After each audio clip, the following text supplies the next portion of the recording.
कि वसई विरार में हर समस्या से लोग जूझ रहे हैं, मगर मेन जो समस्या दिक्कत है वो महापालिका से है और महापालिका का जो विभाग है वो साहब के पास है। शिंदे साहब ने फंड दिया और कोई नारियल दूसरा फोड़ता है, तो उस तौर पे हमारा नगर सेवक आएगा क्योंकि पूरा हिंदुस्तान यहाँ पे बसा हुआ है, तो उनका स्वागत करना है। उनकी समस्या है तो उनको दलदल में छोड़ना नहीं है हमें। जिन्होंने छोड़ा आपने देखा, हमारा टारगेट 100 के ऊपर है इस बार, 100 के ऊपर। नमस्कार, मैं सचिन दीक्षित। इस वक्त मैं उपस्थित हूँ सभा के समापन के बाद में। वो लोग जो खासकर इस कार्यक्रम को करने में और इस पूरी महानगर पालिका के चुनाव के इस शंखनाद चूंकि बन चुका है, मैदान सज चुका है, वो जिनके कंधे पर बड़ी जिम्मेदारी है, शिवसेना दल के प्रमुख जिम्मेदारी इस जिले की है। नीलेश तेंदुलकर हमारे साथ उपस्थित हैं। आज सभा समापन हुई, एकनाथ शिंदे जी आए थे, उप मुख्यमंत्री। उन्होंने जोरदार भाषण दिया, ऊर्जा भरने का काम किया।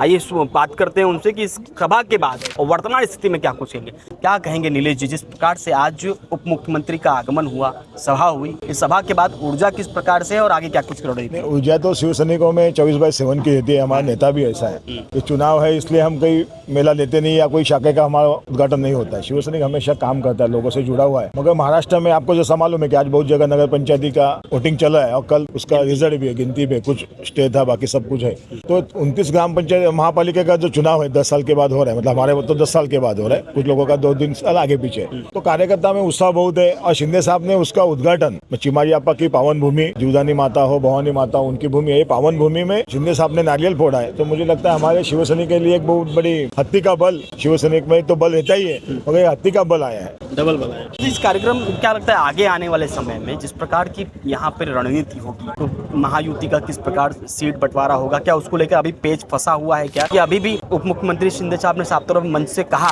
कि जो बातें हों आप आपस में कर लीजिए, अगर कोई दिक्कत होगी तो आप मुझसे या मुख्यमंत्री से मुलाकात करें, तो क्या कहीं पेच फंसा हुआ है क्या? नहीं, पेच कुछ फंसा नहीं। आखिर कैसा है ना कि आपको मालूम है कि 40-45 साल के बाद वसई में परिवर्तन हुआ, तो हर कार्य को, ये पहले जो चुनाव था लोकसभा का, विधानसभा हो का, वो लीडर लोगों का था। ये चुनाव हमारे कार्यकर्ता का चुनाव है, तो हर कार्यकर्ता को लगता है कि मुझे मौका मिलना चाहिए। और मुझे लगता है कोई दिक्कत की बात नहीं। अगर 1 to 1 रहता था, मतलब वार्ड में अगर एक उम्मीदवार रहता था तो थोड़ी दिक्कत थी। हर पार्टी में 50-25 लोग इच्छुक है। यहाँ पे पैनल है 4 लोगों का। अभी पहली बार हम उसके लिए सामना कर रहे पैनल का, मगर कि 4 लोगों का पैनल है, तो मुझे नहीं लगता है कोई दिक्कत है। हम आपस में बैठ के इस वसई विरार महापालिका में आम लोग, हमारे लिए कोई बिल्डर हो, कोई बड़ा उद्योगपति, ऐसा किसका उम्मीद है, जो आम लोगों से जुड़ा हुआ हमारा कार्यकर्ता है, तो उसको न्याय देना है, तो थोड़ा सा हमको उसके ऊपर मंथन करना पड़ेगा। पूर्ण रूप से घोषणा हो सोमवार का उसकी घोषणा हो जाएगी। अच्छा, एक और गंभीर, उन्होंने कहा कि इलाका किसी का हो, धमाका जरूर होगा। ये एकनाथ शिंदे जी का लाइन था लास्ट में, उन्होंने कहा। तो इलाके पर और धमाके पर क्या कुछ कहेंगे और महानगर पालिका 15 तारीख का इंतजार और फिर 16 तारीख को नतीजा,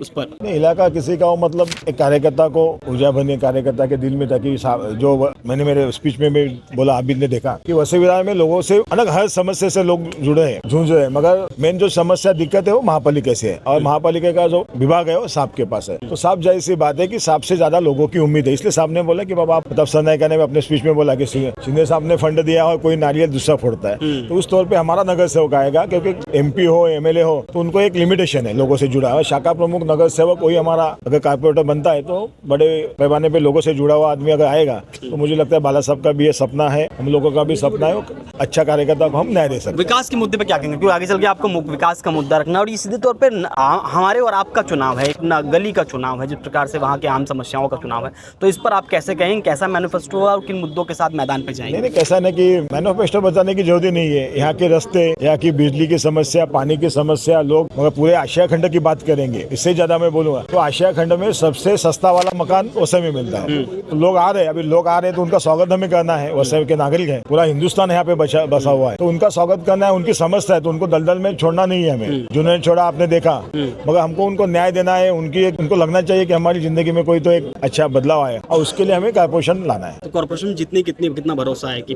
कारपोरेशन आएगा? खाली 115 में हम कितना सीट लाते हैं? हमारा टारगेट 100 के ऊपर है इस बार, 100 के ऊपर। 100 के ऊपर कितना जाएगा? हम तो महापौर आएगा, जमीन से जुड़े हैं, इसलिए बोला। मैं कोई ऐसा ही फेसबुक पे ऐसा कोई बोलने के लिए बात नहीं बोला, आप भी मुझे जानते हैं, मगर हमारा टारगेट है कि 100 सीट आ जाएंगी। तो एक अच्छा सा संगठन, अच्छा एक अगर कारपोरेशन में आपकी बहुमत है तो लोगों को सेंट्रल में हमें, राज्य में हमें, खासदार हमारा MP, अगर कारपोरेशन नगर सेवक आएगा, तो मुझे लगता है कि वसई विरार का जो 40-45 साल का है, ऐसा नहीं कि एक दिन में कुछ होने वाला, 40-45 साल के ये सब इश्यूज है, उसमें फॉरेस्ट से, केंद्र सरकार से जुड़े, रेलवे से जुड़े हुए, नेशनल हाईवे अथॉरिटी, सब इशू मिलकर एक इशू है। तो मुझे लगता है इसमें एक अच्छा वसई विरार का 2-3 साल में आपको अच्छा वसई विरार देखने को मिलेगा। एक आखिरी सवाल मेरा, क्या लगता है कि आने वाले समय में बड़े चेहरे यहाँ पर आएंगे, बाहर से बड़े नेता यहाँ पर आएंगे प्रचार करने के लिए, कौन कौन से आ सकते हैं और किस तरह का माहौल बना। सम्मानीय शिंदे साहब आ जाए, उनकी भी रैली होगी। सम्मानीय मुख्यमंत्री जी महाराष्ट्र के देवेंद्र फडणवीस जी है, योगी आदित्यनाथ है, बाकी गुजरात है, राजस्थान है, यूपी बिहार के, क्योंकि महाराष्ट्र में ही चुनाव है। अब पूरे देश में तो ऐसा सब फ्री है चुनाव आराम से। सब फ्री है, तो हर आदमी और पूरा वसई, मैंने जैसे बोला कि वसई पूरा हिंदुस्तान वसई में हाँ, बसा मिनी हुआ हिंदुस्तान का मिनी है। हिंदुस्तान है, तो सब लोग आएंगे प्रचार के लिए। ये थे नीलेश तेंदुलकर। इन्होंने साफ तौर पे कहा कि आने वाले 15 तारीख को जब मतदान होगा तो स्थानिक मुद्दे पे जनता यहाँ पर मतदान करेगी, तो महायुति का झंडा फहराया जाएगा। जब 16 तारीख को नतीजे आएंगे, देखना ये होगा कि इस घमासान के बीच में आने वाले 16 तारीख के नतीजे क्या कुछ कहते हैं और आने वाली राजनीतिक और हलचल किस प्रकार से होती है।